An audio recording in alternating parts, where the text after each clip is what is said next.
thank all of you, not only that we can transform this country and make the political revolution.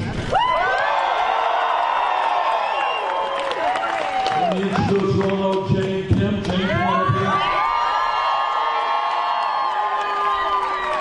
And my wife, Jane, you met.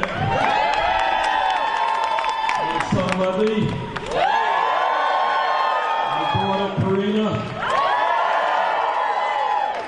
And I think the grandchildren are running around someplace.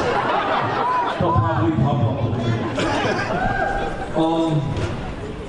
What this campaign is about, and what you are working for, is not just to elect a president, but to transform the country. And the longer that I have been in this campaign, it's now been just about over a year. What I see as I travel throughout this country, we have the honor, I mean it very seriously, not just the word, the honor to go from Maine to California. We have now spoken at rallies before 1.4 million Americans. In the last couple of weeks, since we've been campaigning in California, we've had over 30 rallies. 217,000 people have come out. And what I have seen and what I have heard makes me more convinced than when I even began this campaign, the need for a transformation of the American political system and the American economic system. And the simple truth is, without being critical of anybody, it's just to say that it is too late for establishment politics and establishment economics. We need transformation, not nibbling around the edges. What does that mean? What it means is that we all believe that the United States should have a vibrant democracy, where we have the largest voter turnout of any major country on earth, not one of the lowest. Where people are discussing the serious issues facing the nation, not doing what the media often does, engaged in political gossip. Who cares? What people care about is what is happening to their lives. Something media, corporate media often does not focus on. People want to know why it is for the last 25 years the middle class of this country has been in decline, and almost all the income and wealth goes to the top 1%. Right? People want to know that. People want to know why we are the only major country on earth not to guarantee health care to all people as a right. People want to know why every other major country and most poor countries guarantee paid family and medical leave, and we don't. That there are women having babies today who are working class or low income. They have to be back on their jobs in 2 weeks because they don't have enough income to take care of their families. They can't stay home. People want to know why we have more people in jail than any other country on earth. 2.2 million people in a broken criminal justice system. Anybody think it makes sense to be spending $80 billion a year locking up our fellow Americans? So what we need, climate change. I know that the great scientist Donald Trump has been in California. And after years and years of exhaustive study, Mr. Trump has concluded there is no drought in California. And he has also concluded that climate change is a hoax. Now think about how dangerous it is, not just Trump, but that we have almost an entire Republican Party so beholden to the fossil fuel industry that they can't even acknowledge what virtually the entire scientific community is telling us. Climate change is real, It is a terrible threat to this planet. We have got to transform our energy system.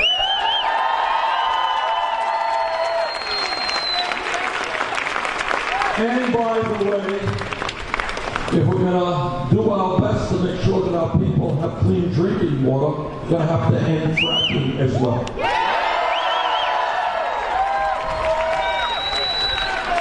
Here's what I have found interesting, is that virtually all of the issues that we talk about in this campaign, they are not considered radical ideas. They, in fact, are the ideas that a majority of the American people believe. You go out all over this country, our infrastructure, roads, bridges, water systems, wastewater plants, rail system, airports, is in massive disrepair. Who denies that we've got to rebuild our infrastructure, and when we do that, we create millions of good-paying jobs? Who denies that the minimum wage of $7.25 an hour is a starvation wage? We've got to raise it to a living wage, in my view, 15%.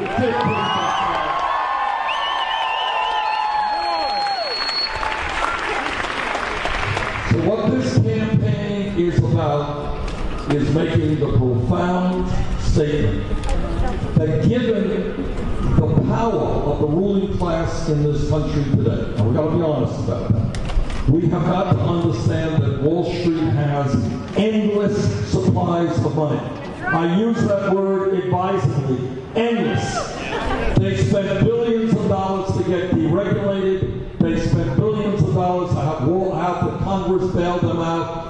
And they're spending billions in order to prevent us from breaking up the large financial institutions. We're taking on the power of corporate America, who, if they can make $5 more by shutting down a plant in the United States and moving to some low-wage country, they would do it tomorrow. We're taking on the drug companies, who are charging us the highest prices in the world for medicine, and people in this country are dying because they don't get the medicine that they need because they can't afford it. We're taking on a corporate media who, almost under pain of death, refuses to allow serious discussion about serious issues. 24/7 political gossip, almost nothing about the issues that impact working families. So what this campaign is about, and why I am so gratified that when we began this campaign, we were considered to be a fringe candidacy. We have now won 20 primaries and caucuses throughout the country. We have lost 3 or 4 of them by just a few votes. And tomorrow, in the most important primary, the largest primary,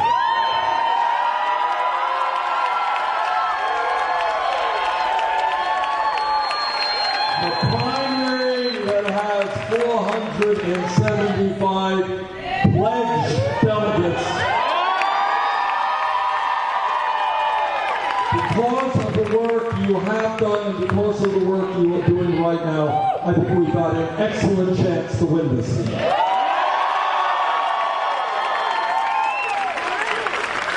And let me just tell you why your work is so important. This is the reality of American politics right now. And that is, 2 years ago, we had a midterm election.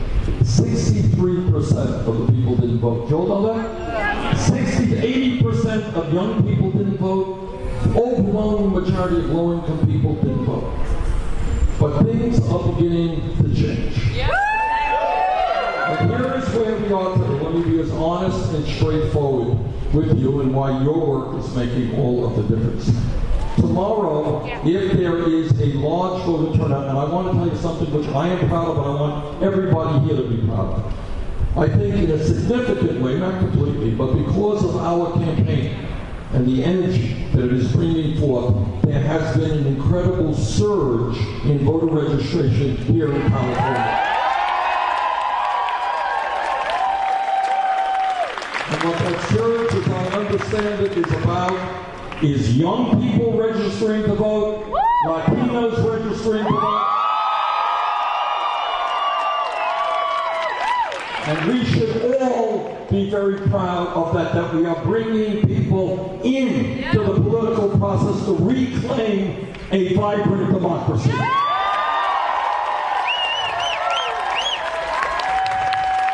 But it is one thing for people to register, it's another thing for people to vote. So where we are right now, let me lay it right out on the line. If there is a large voter turnout tomorrow, we are going to win here in California. If there is a very large voter turnout, we're going to win by a big number. But I also have to tell you, if there is a low voter turnout, we're going to lose. That's the way it is. Because Secretary Clinton's voters are very reliable voters. They have voted in many past elections. They will be out tomorrow, or have voted already. Our people are younger people. Our people are working class people who over the years have had real suspicion about the political process. They turn their backs on it. We're trying to bring them in. And that is hard. We got to be honest about that. So our job tomorrow is to see that California has the largest voter turnout in Democratic primary history.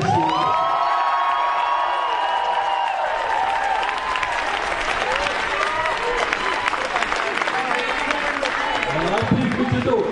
Now the other way, the party words that I want to give you is this. If you think that helping me get elected is all that you have to do, that's too easy. The hard part is once we get into the White House. Because the powers that be, whether it is Wall Street, whether it is corporate America, whether it is wealthy campaign contributors, they are going to fight us tooth and nail in terms of every progressive idea and piece of legislation we bring forth.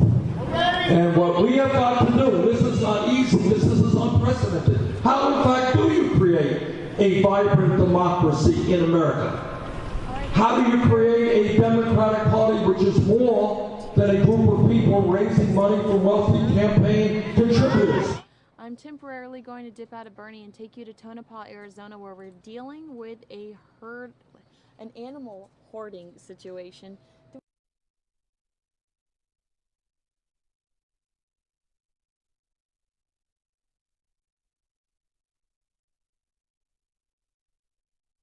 Sheriff Joe has and we lost it. You can see when we get it back that Sheriff Joe and co are on scene.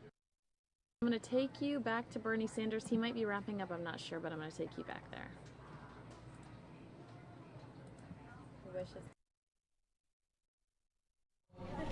That's why gay marriage is legal in 50 states today. That has nothing. They were the last guys on the block to know what was going on. Gay marriage is legal in 50 states because for decades, extraordinarily brave people in the gay community and their straight allies fought against homophobia, fought against bigotry, to say that in America people should have the right to love anyone they wanted, regardless of their gender.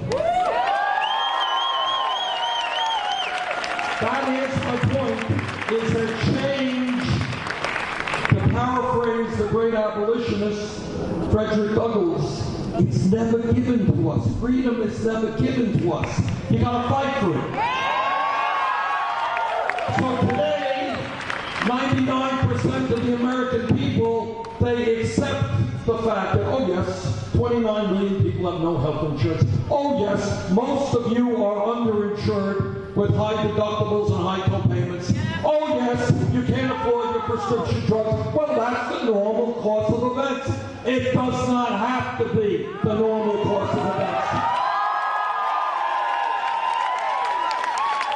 We can change that. We can join other countries in guaranteeing health care to all people as a right. Okay? So the point is that today, what seems laughable, women didn't have the right to vote 100 years ago. 50 years from now, people will be looking back on this line, and they'll say, I can't believe that we had such massive levels of income and wealth inequality. I can't believe that we had a corrupt campaign finance system in which billionaires were able to buy elections. Can't believe it. And our job, like those who have gone before us, workers, civil rights activists, women activists, gay activists, our job right now is to transform this society. That's what we gotta do. To create a vibrant democracy, one person, one vote, not super PACs buying elections. To create an economy that works for all of us, not just the 1%. To tell the fossil fuel industry they will no longer be able to continue to destroy our planet. None of that stuff is something that we cannot do. But the only way we do it is when millions of people come together. And to tell the Donald Trumps the same old stuff we've been hearing for 100 years, the demagoguery of trying to divide us up, right? We've been through this in this country for a very long time.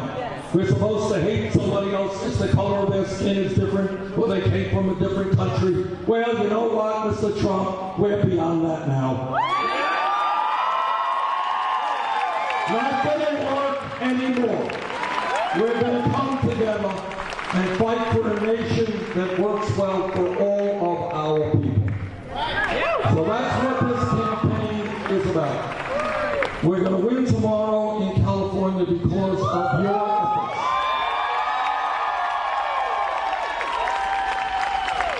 And if we win in California, most important primary, and we win as I think we have a good chance to, in North Dakota tomorrow, South Dakota tomorrow, Montana tomorrow, New Mexico tomorrow. And I think we're going to do better than people think in New Jersey. Add all of that stuff, we're going to have real momentum as we go into the Democratic Convention. So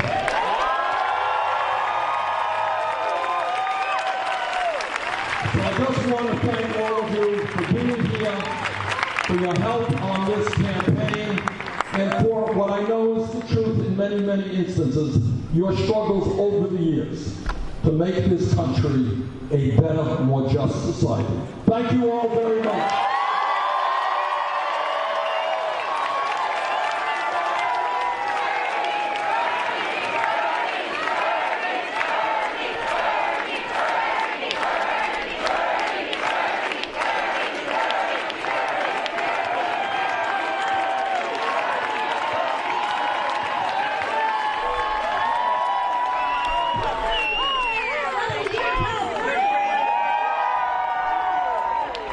Let's go.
Lamert, how are you today? Wow, I am so excited about being here out in this bright, bright California sun with 5 women I really respect and am so grateful are here lending their support to this campaign. I want to thank members of the Mothers of the Movement, Gwen Carr, Wanda Johnson, and Sabrina Fulton for coming here to be with me. I want to thank my friends, Representative Karen Bass, Representative Maxine Waters. I know the mayor of Compton, Asia Brown is here. Mayor of Los Angeles, Eric Garcetti. And all the members of SEIU and the other unions who are here. You know, I think you heard from Maxine and Karen and everyone who has spoken what's at stake in this election, haven't you? It's hard to make this up. I mean, I gave a speech last week in San Diego talking about how unqualified Donald Trump is to be president, and even I found it hard to believe what he's already said and what he's already promised to do to our country. So I stand here before you today asking for your support in the California primary tomorrow. But I want you to understand, my name may be on the ballot, but I think we're all on the ballot tomorrow. We all have a lot at stake in how this election turns out. If we're going to get more good jobs with rising incomes, if we're going to raise the national minimum wage, if we're going to fight climate change with clean renewable energy jobs, if we're going to guarantee equal pay for women's work, then we all have a stake in what happens starting tomorrow and going on into November.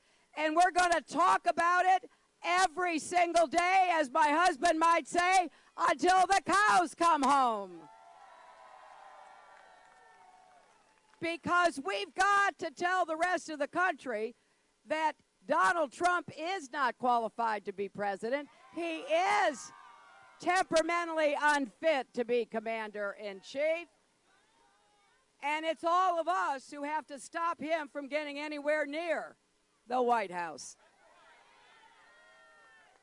We're also going to fight for education, all the teachers, the educators, all the staff of our schools.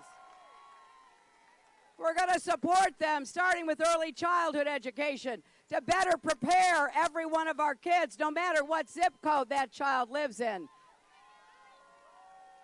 And we're going to make college affordable so you don't have to borrow a dime, not a dime, to go to a 4-year public college or university. And I'm going to help you pay down your student debt so that you can get out from under that burden. And we are going to defend the Affordable Care Act, one of President Obama's great historic accomplishments. We're going to get the costs down, premiums, co-pays, deductibles, prescription drugs. And I'll tell you what else we're going to do. We are going to tackle 2 of the problems that people talk to me about more than nearly anything else across the country: mental health and addiction. We're going to fight for comprehensive immigration reform with a path to citizenship. We are going to stand up and fight for a woman's right to make her own health care decisions. We're going to defend Planned Parenthood. We're going to defend gay marriage and work to end discrimination against the LGBT community. We're going to appoint Supreme Court justices who will get money out of politics by overturning Citizens United. We're going to pursue criminal justice reform. We're going to handle the challenges of mass incarceration. And we are going to stand up to the gun lobby for common sense gun safety reforms. You know, you just heard from 3 women who lost their sons, didn't you? 33,000 people a year die from gun violence. Think about that. 33,000 people a year die. We can do so much better. That's why we are going to expand comprehensive background checks, close the gun show loophole, close the online loophole, close the Charleston loophole, reverse the law that gave immunity from liability to gun makers and sellers. So we've got work to do. Now, just about everything I've said, Donald Trump disagrees with. Honestly. Yeah, it's hard to believe he doesn't think equal pay is a problem, and he sure doesn't want to do anything about gun violence. So if we want to have a progressive, positive agenda that will get things done for the American people, make progress together, then we need, starting tomorrow, to send a clear message that we are supporting the candidate who can take the fight to Donald Trump and defeat him in November.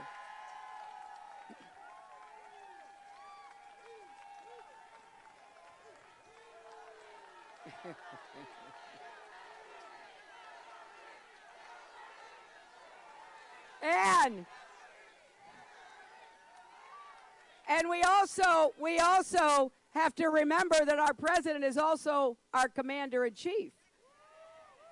And just in the last weeks, Donald Trump has attacked our allies, has praised dictators, has said, let's pull out of NATO, that he doesn't care if other countries, including Saudi Arabia, get nuclear weapons. He's advocated a return to torture. It is such a repudiation of basic American values, common sense, and our security. So we're going to make it clear, just as I did in San Diego, all through this campaign, that his policies would make us less safe, would undermine our leadership in the world, and would make it more difficult for us to lead in accordance with our values, in furtherance of our interests, and in protection of our security. So, you know, people say all the time, foreign policy is not usually a big issue in a presidential election. Well, I do think Donald Trump has made it about the biggest issue you can imagine. The other point is we've got to unify our country. You know, I just think about all of the ways that Donald Trump has insulted and divided us. Abraham Lincoln said, a house divided against itself cannot stand. And it seems like every day Trump picks another group of people or an individual to bully, to express his bigotry about. His latest is the federal judge hearing the case about Trump University. This judge was born in Indiana. Last time I checked, it was part of America. He is proudly of Mexican heritage. He served as a federal prosecutor. He was appointed first to the judge by a Republican governor, Governor Schwarzenegger, here in California. Then he was appointed to the federal bench by President Obama. He has an impeccable record. So what is it he has done that has incurred the bigotry and the bullying of Donald Trump? Well, he drew the case about Trump University. That means he's presiding over the case where all the people who've been cheated and defrauded are trying to get their money back from Donald Trump. In fact, the very people who are running this scam, Trump's own associates, have said it was a fraudulent enterprise. So the judge is just hearing the evidence. Donald Trump wants us to divert our attention from evidence about his fraud to trying to feel some sense of disqualification for the judge. Well, I'm going to tell him this right now. We're not buying that. We're not falling for that. So whether it's immigrants that he's insulted, Muslims, people with disabilities, POWs, women, federal judges, the list keeps growing longer. And it is wrong of someone running for president of the United States to engage in that kind of hateful rhetoric and demagoguery.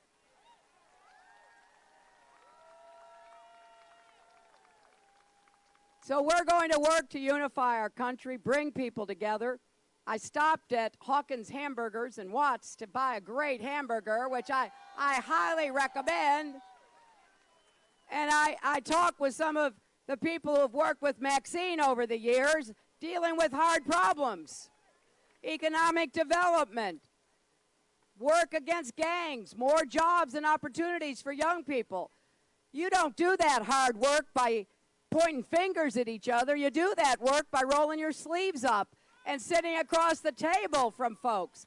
That is what we need from our president. That is what I will offer. I will go anywhere, anytime, meet with anyone to find common ground, to solve our problems, to help our people. But I can't do any of that unless you help me.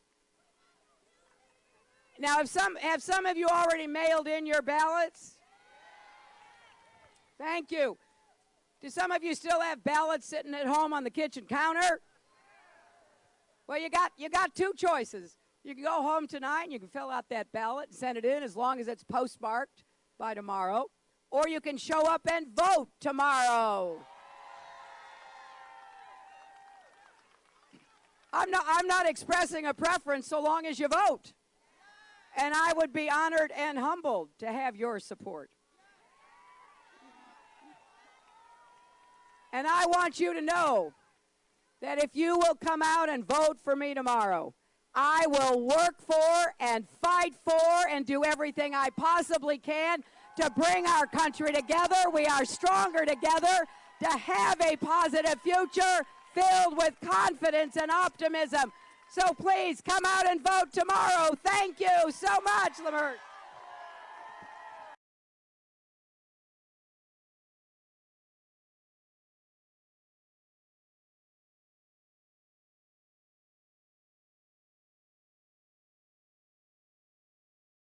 Primaries and caucuses, and a survey of party insiders known as superdelegates shows Clinton with the overall support of the required 2,383 delegates. Now the presumptive nominee, she will formally accept her party's nomination in July at the Democratic National Convention in Philadelphia.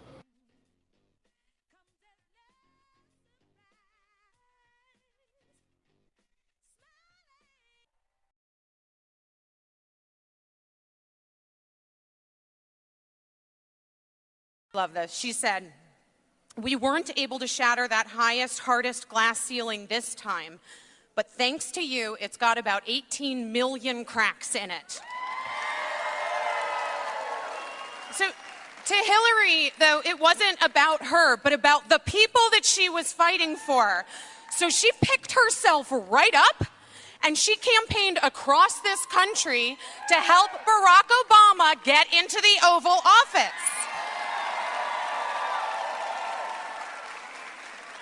And then she put personal pride aside, and she did what was best for our country, serving in the president's cabinet as America's Secretary of State, fighting for peace and human rights and equality and economic opportunity around this world. That's what I want in my president.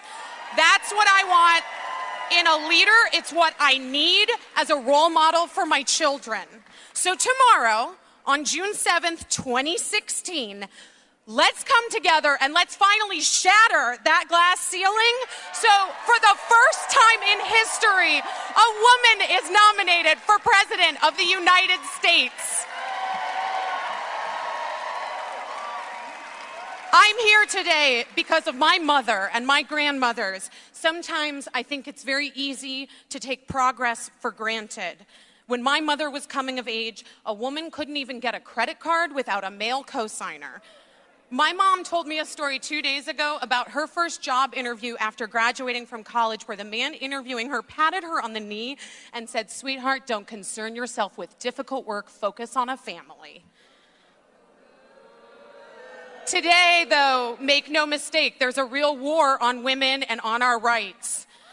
And our next president could make 3 Supreme Court appointments that will either cement our progress forever or turn back all that my mom's generation and our generation has fought so hard for and won. I want President Hillary Clinton making those choices.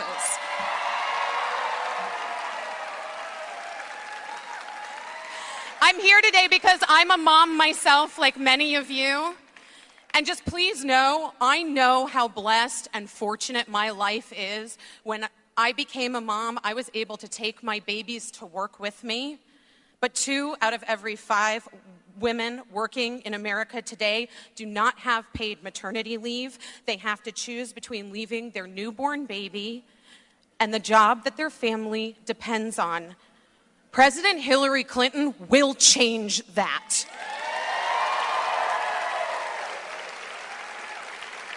I'm here today for my little girls, for Birdie and Cricket. Birdie is 7 and she's over there, and I love her so much. I want them to grow up in a country where they look at that chart of presidents that we all have in school, and they don't wonder whether America has a place for them at the very top. I want them to grow up where they can look at their president with pride and respect, not at a person who every day exhibits the very worst behavior you can imagine. Racism, sexism, bullying, and violence has no place in our society. It is not what we teach our children, and it definitely, absolutely, positively has no place anywhere near the Oval Office. You know, 2 years ago here in LA, we had a man, weirdly named Donald, who was found speaking ugly, racist words. When Donald Sterling, the owner of the Clippers, was caught on tape spewing hate, people united and rose up. People of all races, of all religions, of all backgrounds, business leaders and working class people, Republican and Democrats, we all said, no, you know what? No thanks. This guy is not fit to lead a sports team. And today, we are faced with another Donald, who is spewing racist, hate-filled words every single day. And we must stand up together as one and say, no, someone like this is not fit to lead our nation.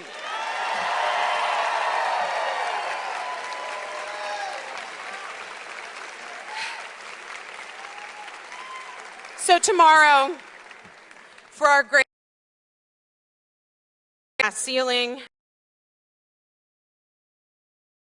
and all the barriers that hold us back as a country and as individuals, you guys, let's go out there and get this nomination so we can make Hillary Clinton the next president of the United States. Thank you so much.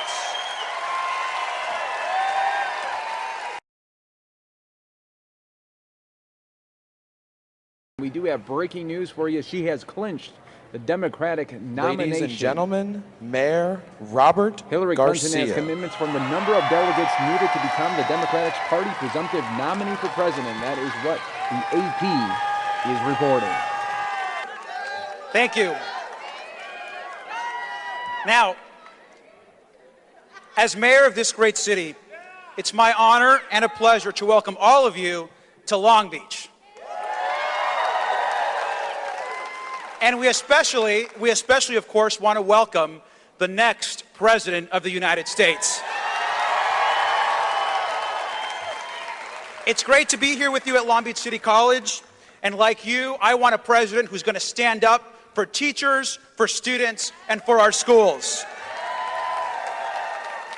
The city of Long Beach, as you all know, is one of the most diverse cities in the United States. We have long stood for the equality of all people.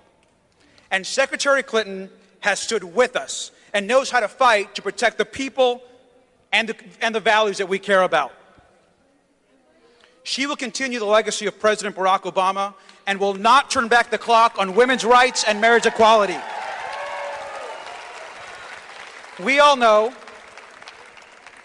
We all know that California and Long Beach have a large and proud LGBT community.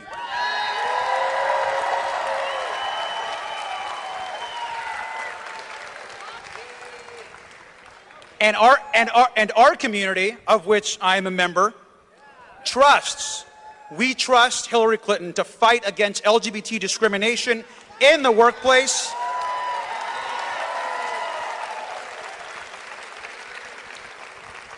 and we trust that Secretary Clinton will also stand up to bullying. And we know by watching our television, we're learning a lot about one certain bully in particular. And I don't know about you, but do the Republicans really nominate Donald Trump as their nominee? I will tell you that as an immigrant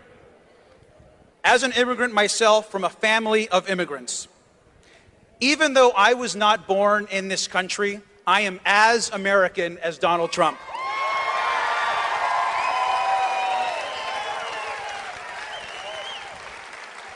Like other immigrants, when I raised my right hand and became a United States citizen, it was the greatest day of my life.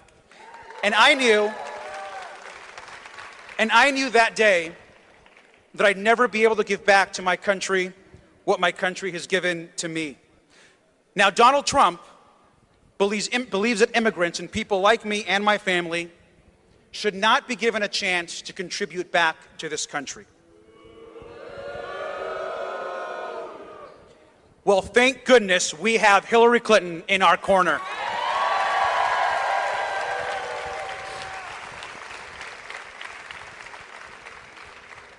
Madam Secretary, we stand with you because you have always stood with us. We stand with the leader who values the Constitution, who will champion immigration reform, who will ensure that we raise the minimum wage, who is the most qualified candidate to run for president in a generation.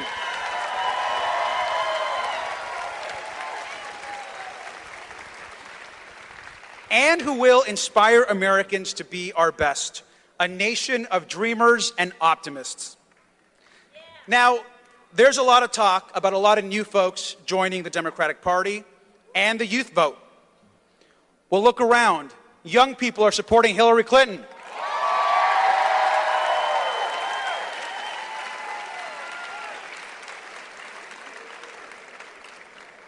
And let me say, like all of you, I'm with her. Secretary Clinton, thank you for coming to Long Beach tonight. Secretary Clinton, thank you for fighting for us. We know she will fight for us in the White House. So my friends, are you ready? My friends, please give a huge round of applause for the next President of the United States, Hillary Clinton!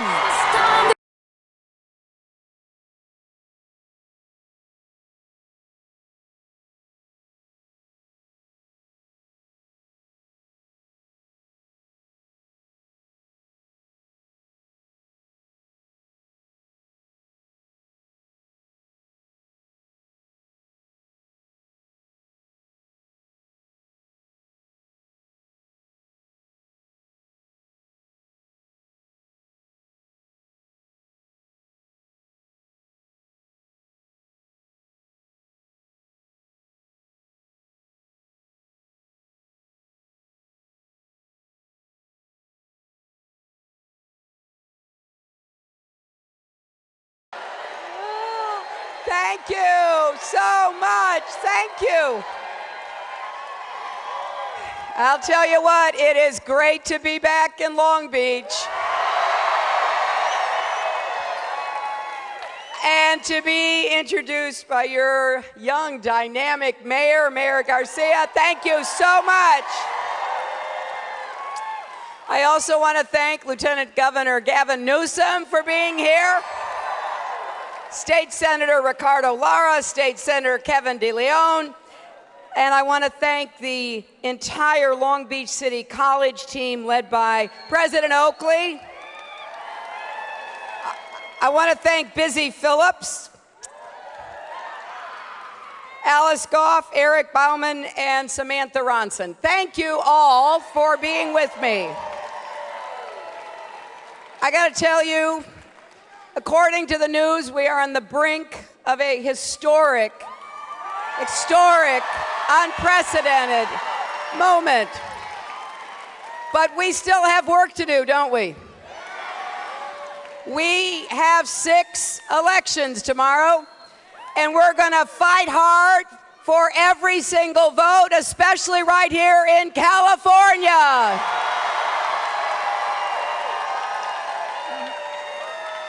So I'm asking each and every one of you, how many of you have already voted by mail?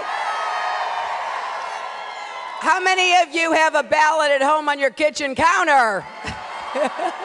So you could send it in tonight, or even better, go to the polls tomorrow and take your family and your friends. You know, I have a special place in my heart for Long Beach. Some of you remember that when my husband was president, he worked closely with your then mayor, Mayor O'Neill, and your leadership in Long Beach. He was a good partner for Long Beach as you began really moving into the future, revitalizing Long Beach. We are proud of what Long Beach has become, and I want to be a good partner for this city. I am so excited by all the progress that you've made here, and I know that we can do even better. I'm a progressive who likes to get things done. So here's what I want to get done: more good jobs with rising incomes.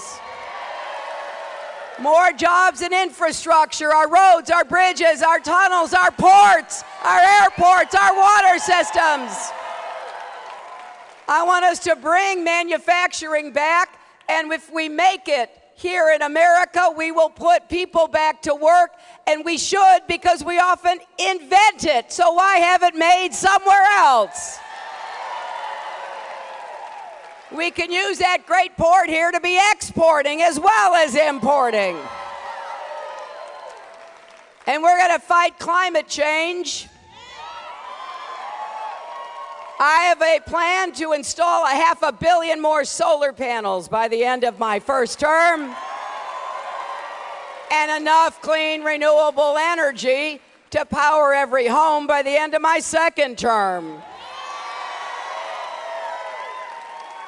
We're going to have the leading number of clean, renewable energy jobs, because some country is going to be the clean energy superpower. I think it's going to be either China, Germany, or us. I want it to be us, don't you?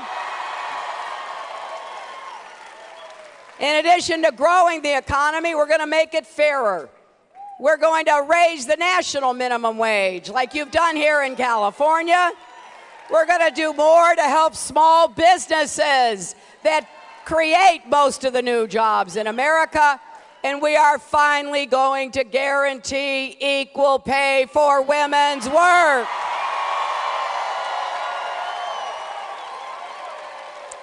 And I got to tell you, this is not a woman's issue. If you have a mother, a wife, a daughter, or a sister who's working, it's your issue too. We're going to get family incomes up, and that's one of the fastest ways of doing it. So when I think about what we can do together, I'm really excited. I'm tired of Donald Trump. For many reasons, but I'm tired of him downgrading America. I'm tired of him, really speaking ill of our country. I'm tired of him talking about how we're just a third-rate country. I don't know what country he lives in. There's no other place in America that has more people working harder right now. So let's get real here for a minute. We've got work to do. That is absolutely true. But there's nothing we can't do if we make up our minds to do it. I want us to have an education system that provides a first-class education to every child, no matter what zip code that child lives in. I want to work with our teachers, our educators, and our other school staff to give our kids the best possible start.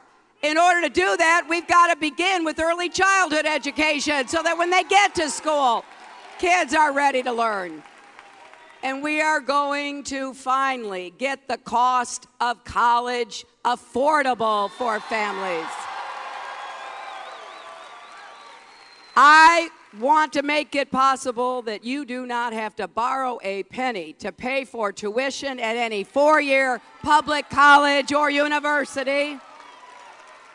And we are going to help you pay down your debt and pay it off so you can get out from under that burden.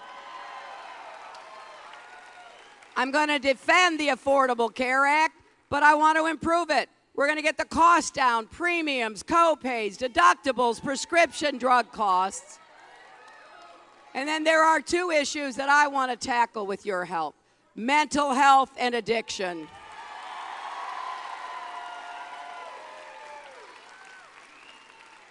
I've met too many people traveling the country over this past year who have told me the stories of their mental health challenges or of someone in their family or a loved one. I've heard too many parents and grandparents talk about losing a younger person to addiction, to an overdose. We've got to confront this and deal with it. More services, more resources for treatment, for recovery. People do not belong in jail if they have a mental health or substance abuse problem.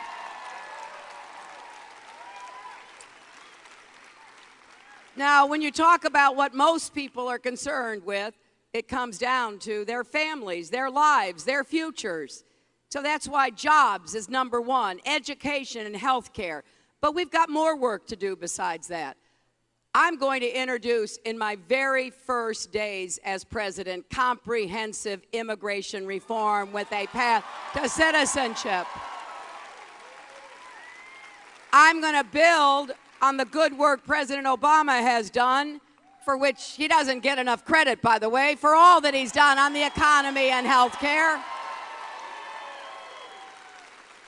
But in particular, I'm going to build on the work he started with criminal justice reform and ending over-incarceration. We're going to provide more diversion programs, more second chance programs. I'm also going to do everything I can to defend a woman's right to make her own health care decisions.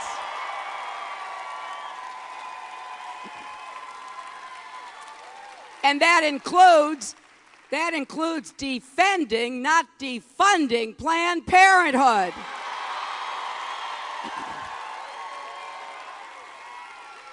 And I will defend marriage equality and work against discrimination. We are going to defend voters' rights, and I will appoint Supreme Court justices who will overturn Citizens United. I'm going to defend workers' rights and the right to organize and bargain collectively. And I am going to take on the gun lobby for common sense gun safety reforms.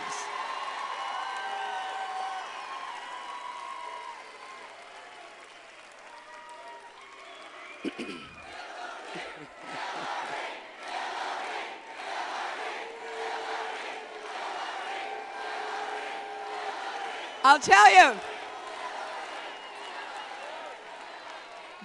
just about everything I've just said, Donald Trump disagrees with. So we're going to have quite an election, aren't we? I personally can't wait to debate him.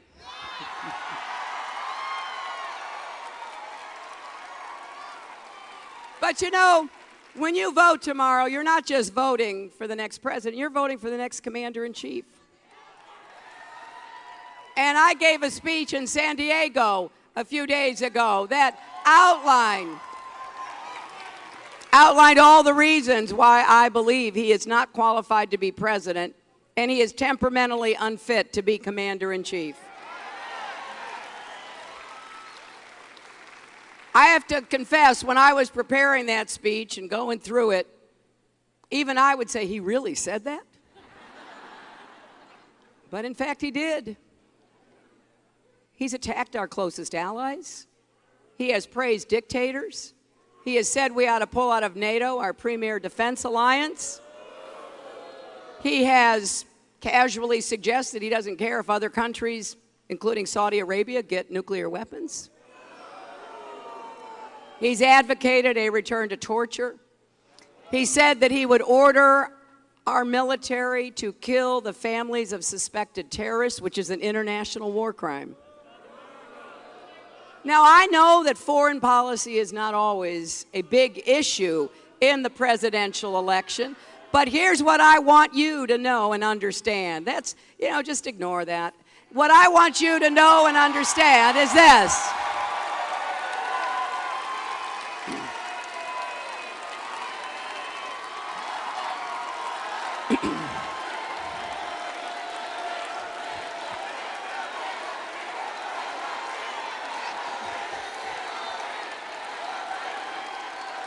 So here's what I want you to understand.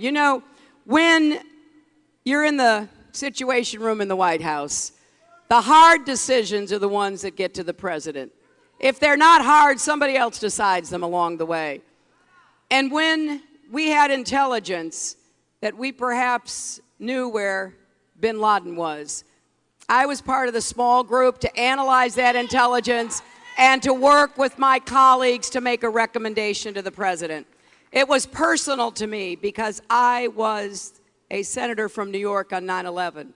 So I was there at Ground Zero 24 hours after we were attacked, and I said that I would do whatever I could to bring bin Laden to justice for the murder of 3,000 innocent people in our country.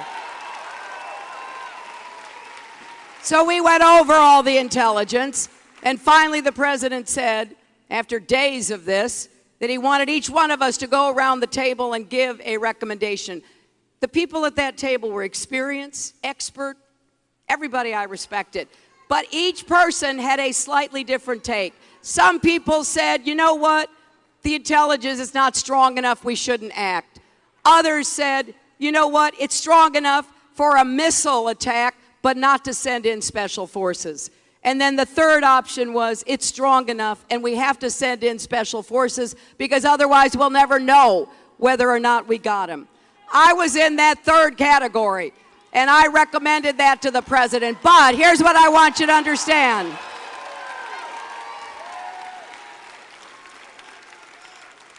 The president makes the decision. So when he said he was going to retire, take all of his notes with him to go off and deliberate, it was his decision. He came back the next day and said he was going to order the SEAL team. It was as crisp and courageous a decision as I've seen because it was a risky one. So when the day came and we were all crowded into that little Situation Room watching what we could see on the monitors, something happened. Those of you who saw the movie, maybe you read about it. One of the helicopters clipped its tail going into the courtyard of the compound. That meant it was disabled. So here's what the SEAL team did. After they fought their way in, after they killed the bodyguards, after they killed bin Laden's adult son and then confronted bin Laden and killed him, they knew they were going to have to blow up that helicopter because we could not afford to leave it with all of the advanced technology there. Seconds were passing by. People were waking up around there. This is a military garrison town. It's the equivalent of where our West Point is. So every second counted. But you know what those SEALs did? They took all those women and children to safety. They led them out of that compound before they blew up that helicopter.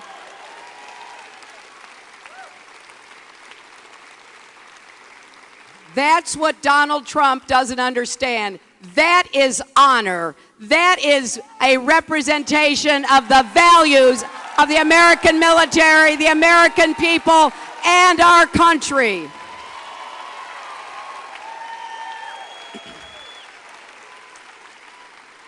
So there is so much at stake, not just for America, but for the world in this election. And the final point I would ask you to consider is how we're going to unify our country. You know, Abraham Lincoln said, "A house divided against itself cannot stand." And like so many things, he was right about that. And what we've got to figure out how to do is begin actually listening to each other and respecting each other.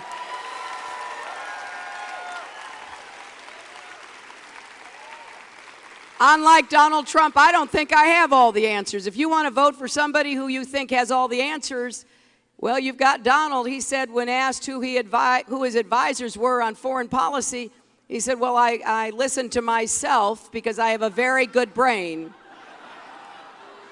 Also, my other favorite, I can't let it go. He was asked about his foreign policy experience. He said, well, he had taken the Miss Universe contest to Moscow. But my point is this. We've got to listen and learn from each other. No one person has all the answers. That's why it's so important we have a conversation in America about how we're going to get things done, move us forward, lift us up. We are stronger together. And I will go anywhere, anytime to seek common ground.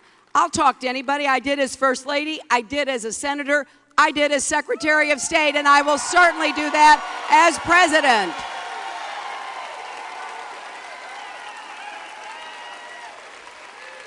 But I can't do any of this without your help. I need you to turn out tomorrow. Get everybody you can to go vote tomorrow. Make a very clear statement. We are repudiating Donald Trump. We are getting ready for the fall election. We're going to defeat him. If you will vote for me, I will work for you. I will fight for you. And together we will create the future America deserves. God bless you all.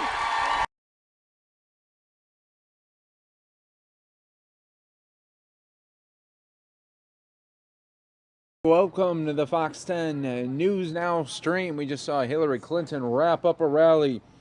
AP reporting that she has become the first woman to a top major party ticket. She has clinched the nomination, has enough votes for that. It doesn't even matter what happens tomorrow in the 6 primary states. Hope you all are having a fantastic Monday evening.